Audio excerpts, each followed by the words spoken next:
Immigration. Everybody's talking about immigration. Well, your boy, the Angry Moderator, is here to clear it all up. Because let's be honest, for years, the right has treated immigration like it's one giant crime wave. Every problem becomes an invasion.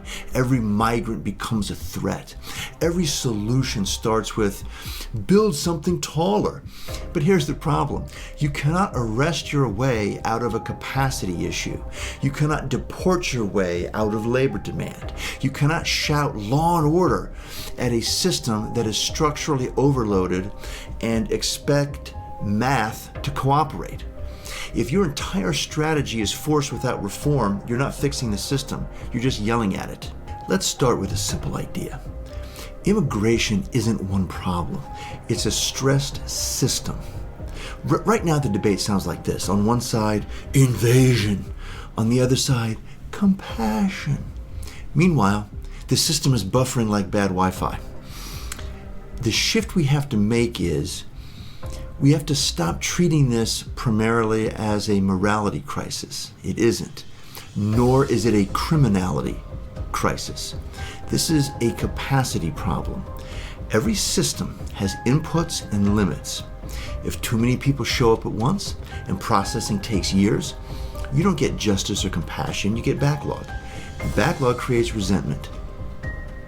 You can yell at a router or at a pipe, but if capacity is exceeded, yelling doesn't increase the bandwidth. So before we argue walls versus welcome mats, we need to ask the adult question. What can the system actually process without degrading? Because if you ignore capacity, chaos wins, okay?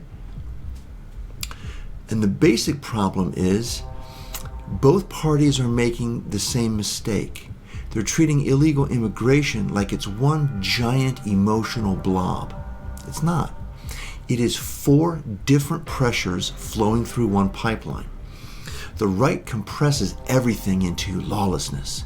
The left compresses everything into human dignity. Both of those are bumper stickers. But systems don't run on bumper stickers. Imagine a hospital emergency room. Someone comes in with a sprained ankle, someone else is having a heart attack, someone else has food poisoning, and someone else walks in because WebMD convinced them they have all 6 rare diseases they just looked up. You don't treat those the same. You triage. You prioritize. Details matter. When you refuse to separate the categories, you end up applying the wrong tool. You build a wall when you need faster courts. You offer blanket sympathy when you need risk prioritization. That's how systems fail. So we separate it. 4 distinct problems, 4 different tools. But before we get to that, we have to first understand really quick the framework, the systems framework. And this systems framework that I'm about to tell you works in every facet of your life, personal and professional. And if you start thinking in systems terms, you're going to be shocked at how you are able to meticulously understand how things work, okay?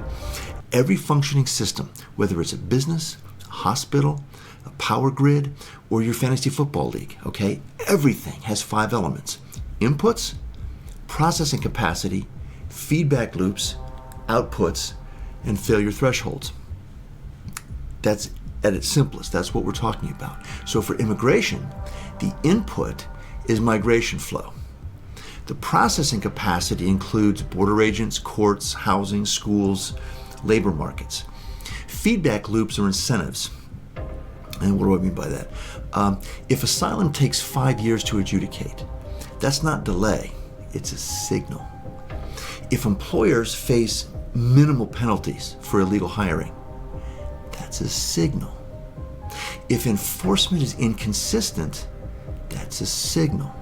Systems respond to signals like toddlers respond to cookies, okay? That's feedback. Outputs are integration, removal, backlog, or, as we've seen all too recently, chaos. What's the failure threshold? Well, when cities declare emergencies and voters lose trust, the threshold has been exceeded. You cannot run unlimited input into limited infrastructure. Not at the airport, not at the DMV, not at the border. Once you see it this way, it becomes less ideological and more structural, which is good because structure is solvable. Okay, now let's get to the 4 main problems that we're dealing with. The 4 separate problems we're dealing with. Number 1, illegal border crossings. Okay, this is a flow problem. If 5,000 people show up at a door that can process 500, you don't have a morality debate, you have a bottleneck. The right calls it an invasion. The left calls it inevitable. But systems respond to clarity. Fast adjudication reduces gaming the system. Clear enforcement reduces ambiguity. Expanded legal pathways reduce pressure on that bottleneck. You don't solve the bottleneck by arguing about whether water is morally good or bad. You widen the pipe or you reduce the flow, or preferably both. Second problem, illegal immigrants who commit crime. This is a risk problem, not a volume problem. Immigrants commit less violent crime statistically, that's true. Annual violent crime conviction rates for undocumented immigrants tend to fall around 0.1%. Native-born violent crime rates are typically double this number. Now, this doesn't mean violent crime doesn't occur. It means the share of illegals committing violent crime is a small fraction of the total illegal immigrant population. But when someone is here illegally and commits a serious crime, public trust drops fast. The right exaggerates this category. The left downplays it. Systems thinking says remove high-risk nodes first. Prioritize violent and repeat offenders. Full stop. Improve data sharing. Protect public safety. Because if people don't feel safe, no other reform survives politically. Okay. Number 3, illegal immigrants who contribute. Now we get to a part that starts to get interesting. Millions are working, paying taxes, raising families. 3/4 of illegal immigrants of working age are working and paying taxes in the U.S., which is about 8 million people here in 2025. And in 2025, they paid nearly $80 billion in federal, state, and Social Security taxes. And as far as the Social Security taxes go, they're paying into a system for which they will never collect benefits, okay? They're politically invisible, but economically essential. The right says, well, illegal's illegal. The left says, well, they contribute. Both of those are half arguments. Leaving productive workers in legal limbo weakens stability.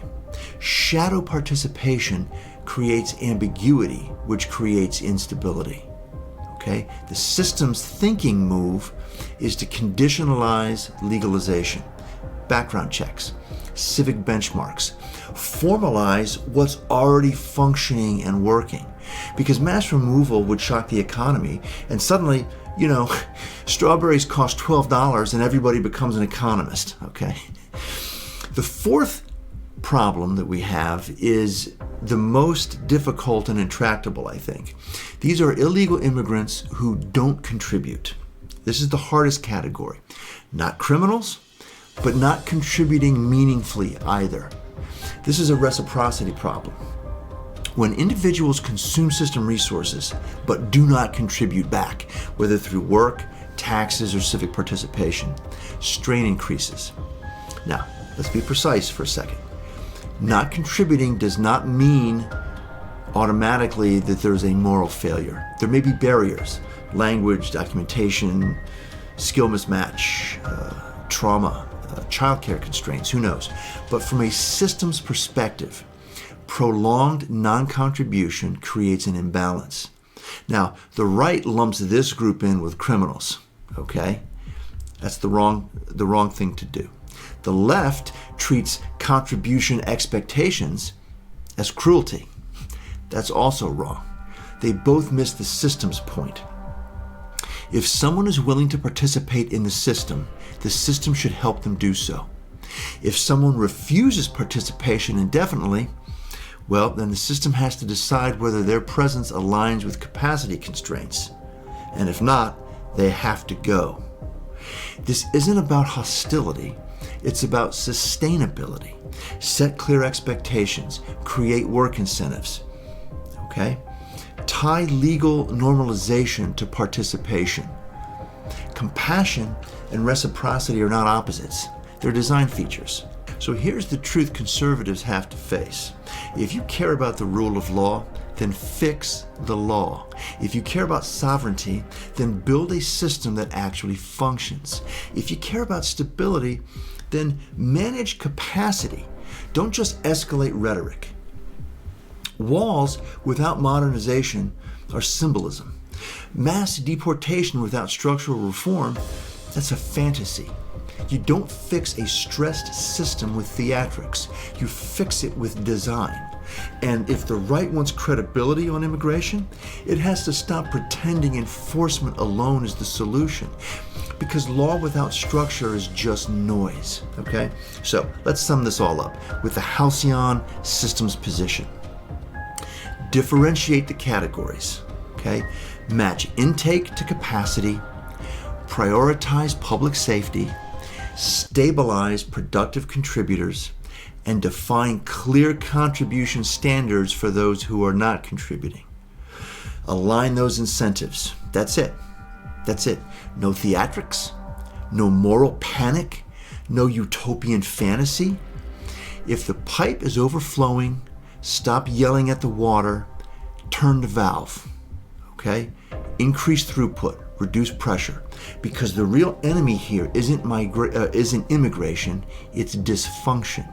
And dysfunction thrives when we argue about feelings instead of managing systems.